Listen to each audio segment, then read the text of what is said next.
Hello friends. Ashtavakra Gita के दूसरे अध्याय का शीर्षक शिष्यानुभव है।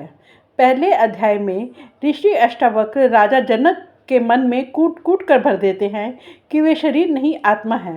दूसरे अध्याय में राजा जनक इस बात को स्पष्ट रूप से अनुभव करते हुए कहते हैं कि मैं आत्मा रूप निरंजन पूर्ण शांत प्रकृति से परे ज्ञान स्वरूप हूँ।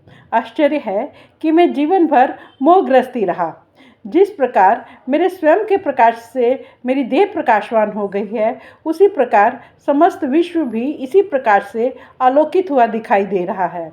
अतः मैं ये समस्त विश्व ही हूँ अथवा कुछ भी नहीं। आश्चर्य है, जब देह का मोह छूट गया और विश्व में भी आसक्ति ना रही, तो अब मैं थोड़े से ही कौशल से परमात्मा का दिव्य दर्शन कर रहा हूँ। जिस प्रकार पानी लहर और बुलबुलों से पृथक नहीं है, उसी प्रकार आत्मा भी स्वयं से निकले इस विश्व से अलग नहीं है।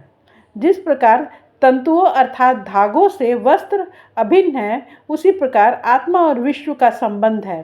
समस्त विश्व आत्मा मात्र ही है। जिस प्रकार गन्ने के रस में मिठास होती है, उसी प्रकार मैं विश्व में व्याप्त हूँ और विश्व मुझ में समाया हुआ है। अर्थात विश्व में प्राप्त प्रत्येक पदार्थ में मैं ही हूँ। जब तक आत्मा का ज्ञान नहीं होता, तब तक यह जगत भासित होता है, अर्थात भ्रम की स्थिति बनी रहती है। आत्मज्ञान होते ही भ्रम नष्ट हो जाता है, अर्थात विश्व भासता नहीं है।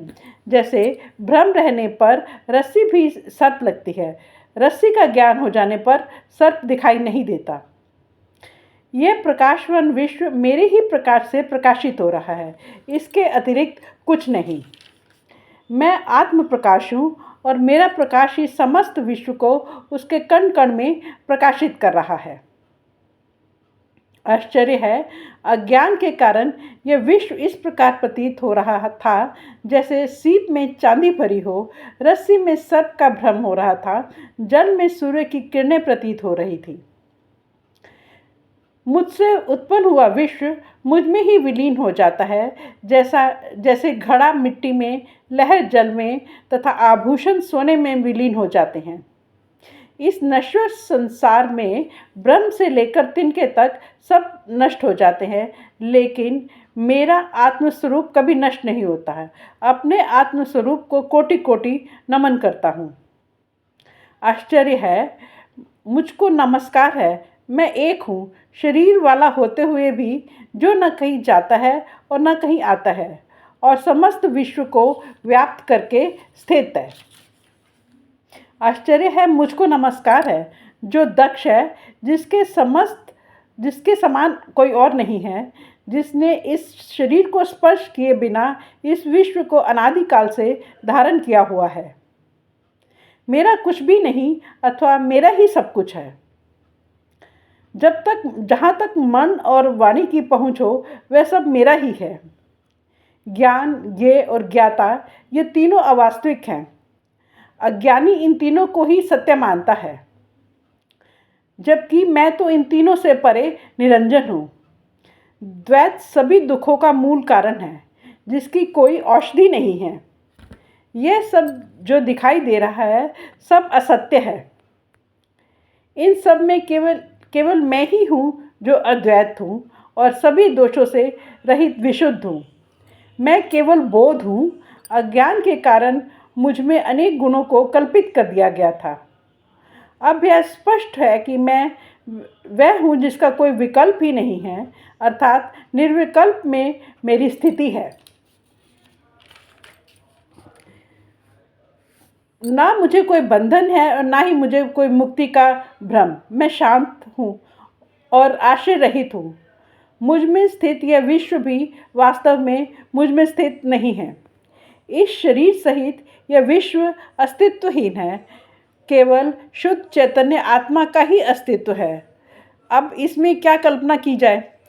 शरीर, स्वर्ग, नरक, बंधन, मोक्ष और भय, ये सब कल्पना मात्र हैं।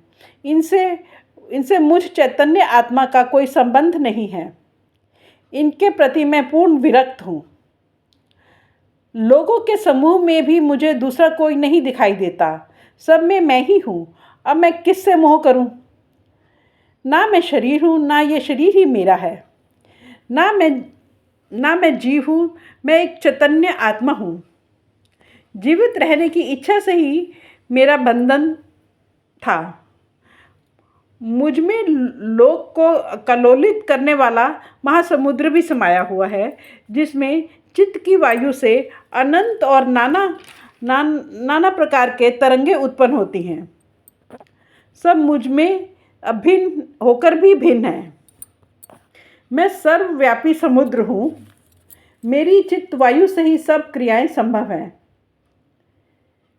मेरी चित्त वायु शांत हो जाए तो जीव रूपी व्यापारी का दुर्भाग्य आरंभ हो जाता है, अर्थात उसके सर्व कर्म नष्ट हो जाते हैं और सभी शरीर रूपी नौका भी ध्वस्त हो जाती हैं।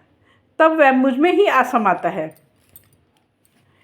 मेरे महासमुद्र रूप में मेरी ही चित्त वायु से उत्पन्न अनंत तरंगे परस्पर क्रीड़ा करती हैं, परस्पर शत्रु मित्र होती हैं और फिर अपने ही स्वभाव के अनुसार मुझ में ही आ मिलती हैं।